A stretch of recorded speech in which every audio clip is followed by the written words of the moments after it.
Après avoir écouté cette douce mélopée baroque de Coffee Shop, nous retrouvons maintenant notre cher et tendre Panacha Grotoni. Aujourd'hui, notre étoile des médias reçoit dans son émission spéciale un invité spécial pour une émission spéciale. Panacha, ma chérie Bibi, l'antenne est à vous. Merci Marco, ma petite frangipane en sucre.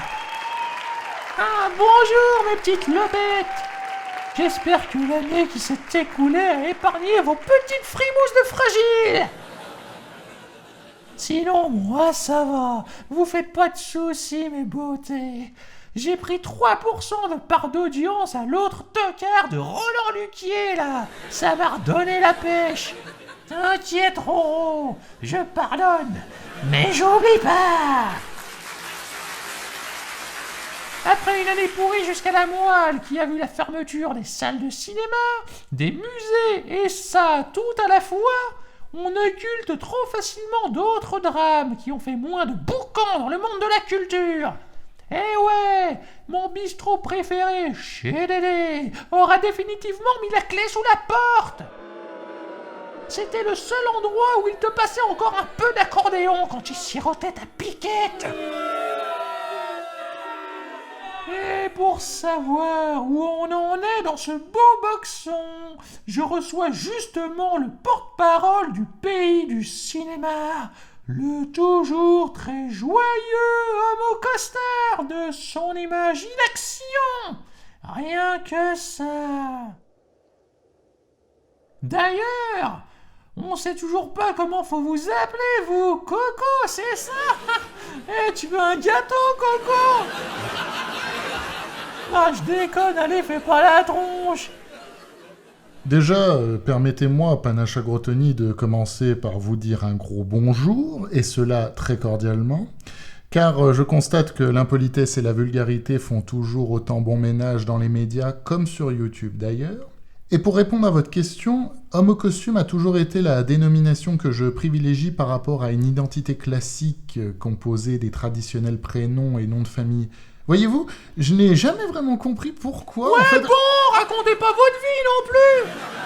On a un temps d'antenne limité. Et en plus, il y a la pub qui arrive dans pas très longtemps, donc on se dépêche. Oui. Alors, si j'ai décidé de m'exprimer dans une émission comme la vôtre, c'est avant tout pour vous exposer les projets qui seront mis en chantier à son imagination durant cette année 2021 et qui devraient ainsi marquer, nous l'espérons grandement, Madame 2 et moi-même, un nouveau départ dans notre grand scénario, notre action, enfin, notre cinéma... Ah non, mais ça, on s'en tamponne la nouille avec des pics à brochettes.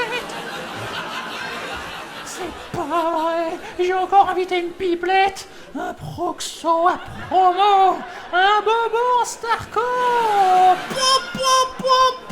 Réponds à ça quand je te clash, toi, le petit bâtard, là. Ce qui intéresse nos auditeurs, mon petit Coco, c'est de savoir ce qui est concrètement arrivé il y a tout juste un an et qui est relaté dans l'enregistrement que nous allons écouter de suite. Extrait. Fermez-la les pintades. L'heure est solennelle. Bonjour Klaus. Car tel est votre nom, je crois.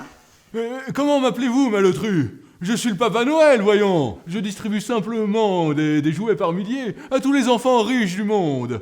Et le sourire d'un mouflet vaut tous les bons beefsteaks de la terre.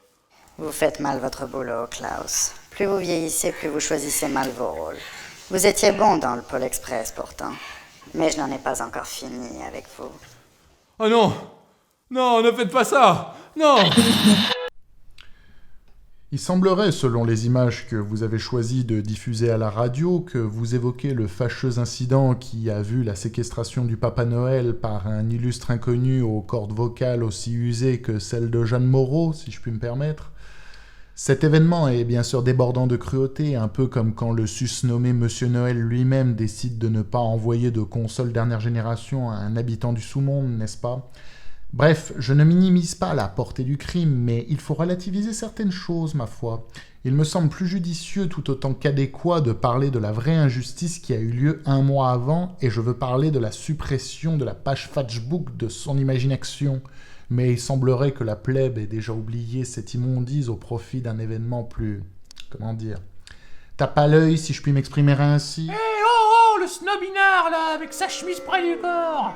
Personne ne vous permet d'opposer une souffrance à une autre souffrance. Et maintenant, passons sans transition à un autre sujet plus tape à l'œil encore. Attention, roulement de tambour. L'épidémie de GH5 qui continue de faire des ravages. Et ce, sur vos applaudissements, messieurs, dames, c'est cadeau, et c'est pour vous, les loulous. Je me disais bien que je n'y échapperais pas. Et je suppose également que vous voulez que je vous parle de la caméra qui m'a attaqué dans mon bureau l'été dernier, et tout ceci afin de donner une nouvelle fois du grain à moudre aux complotistes, n'est-ce pas? Non, mais si vous gardez des caméras chez vous sans surveillance alors que c'est prohibé, démerdez-vous avec la justice. En tout cas, c'est pas avec ça qu'on va faire une théorie, alors on va peut-être en rester là, hein. Qu'est-ce que vous en pensez, mes petits chéris? Le peuple a parlé, mon petit costard.